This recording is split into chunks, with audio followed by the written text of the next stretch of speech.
Good morning, fellow travelers. This is Juve with an update. Just making this video to give you guys a little bit of information as to why I haven't posted any videos since the last one. And I've forgotten which one that was because it was a while ago. I think it was it was either the tips for Walt Disney World or it was the Coke Coffee Plus. Which I'll be linking right there. And basically, a lot has happened.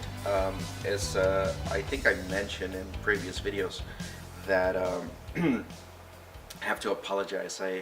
I've had this sore throat for the last 5 days, and I'm kind of shaking it. Actually, I'll be drinking some of my tea that I made.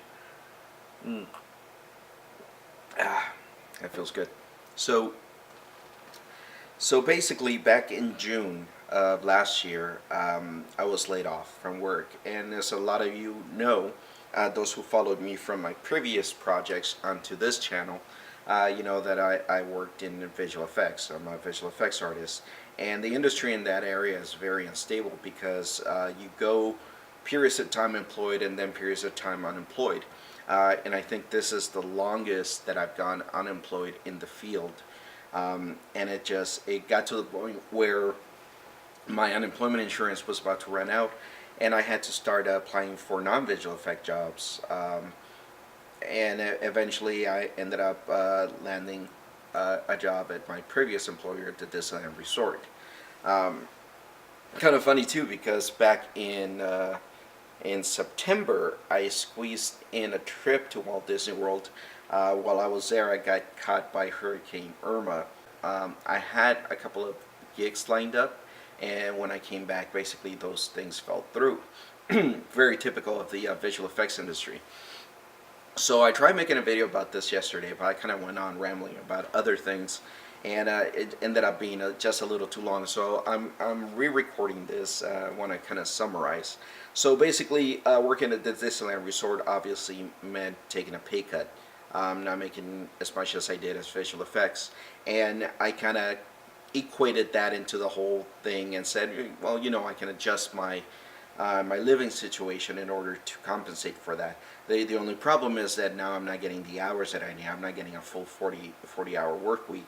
Actually, I'm averaging between 20 to 24 hours a week, and that's not going to cut it. I'm actively looking for visual effects work again, and having been unemployed and now working at the Disneyland Resort, having less income, that also one of the reasons why I haven't really traveled and done some of the other things that I was hoping to be able to do.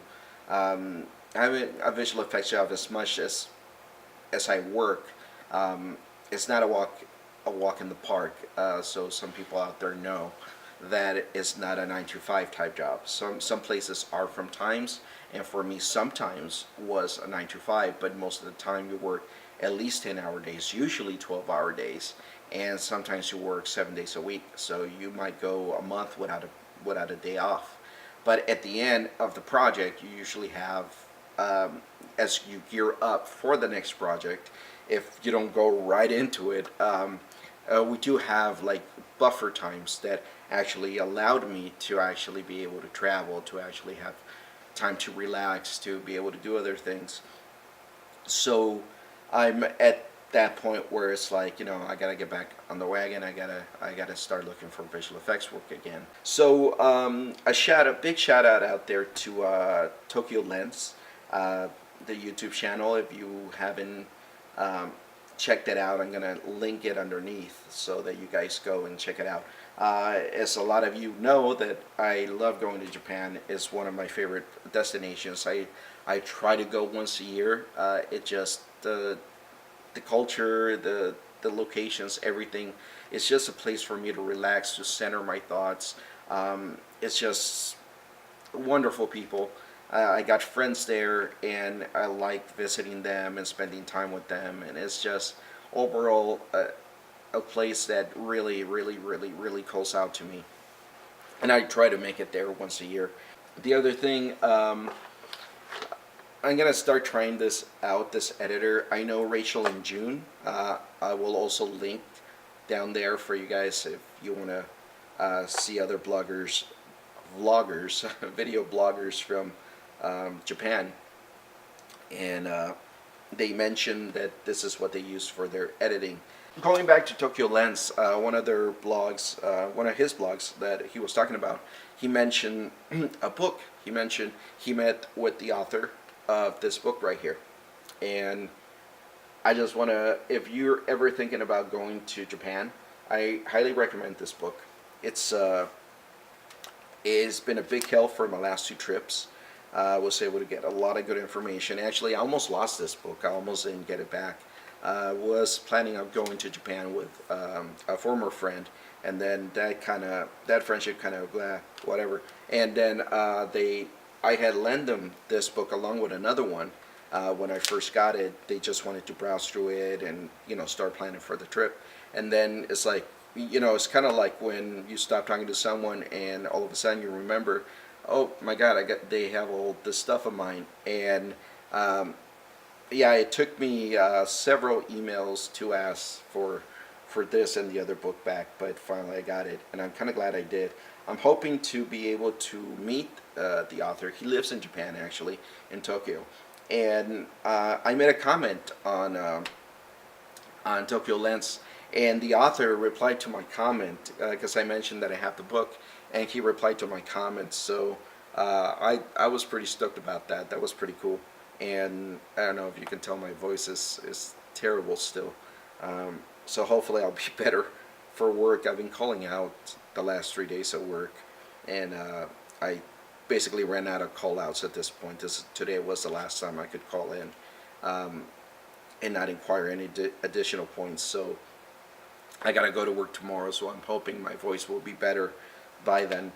But yeah, going back to Geek in Japan, really great book. Gives you a lot of good advice, places to visit, and everything. Guys, basically that's hopefully a quick little update to let you guys know as to why I haven't posted videos. I had some videos that I never got around to editing because of my situation and actively looking for work, and I was stressing out big time on that. But I did go to Manzanar this past summer, and for those of you who are not familiar with Manzanar, Manzanar was one of the Japanese American internment camps here in the United States during World War II. And I know a lot of people might not like the word internment, but there is really no other way to describe the injustice that was done to these American citizens and legal immigrants that were here in the United States. The majority of them were born here. They grew up just like a lot of us. That there is not a single person in this country other than Native Americans who their backgrounds are not from a foreign country.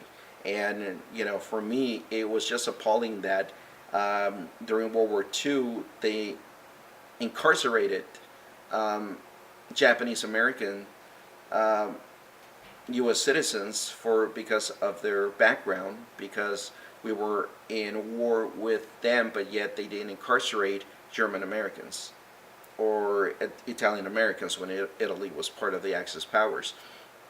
Why weren't they incarcerated? They had ties to an enemy that we were fighting at the time. So it's a big black mark in our history.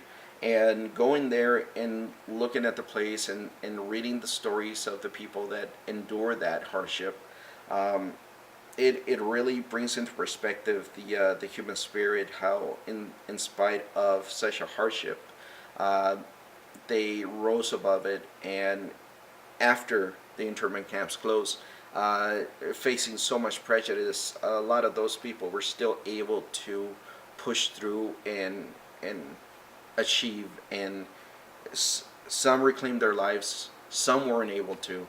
I think the very touching part of being there is visiting the cemetery and finding out that there are still a handful of people still buried there whose bodies were never claimed. They were the last of their families, of their generations, and no one was left after that to claim them, to move them somewhere else. So it's very touching, very emotional, and I do want to be able to do an edit and talk a little more into detail of my experience there. So that'll be in the works coming up. And I have other videos. I want to be able to start going back out to visiting parts here in LA for your interest. If any of you are ever thinking of coming and visit LA, and there are places that you might not know that have historical significance because you don't read about it in a book or you don't hear about it. I want you guys to know about that. Guys, thanks for watching. Big shout out to Tokyo Lens for the videos you're posting. You're really keeping me motivated and looking forward to my next trip to Japan. I'm gonna start planning things, making a list of things to do, things to hit and record for you guys here at Juve Travels. So guys, happy travels, safe travels, and I'll keep you posted as to how things go on my end. So see you next time.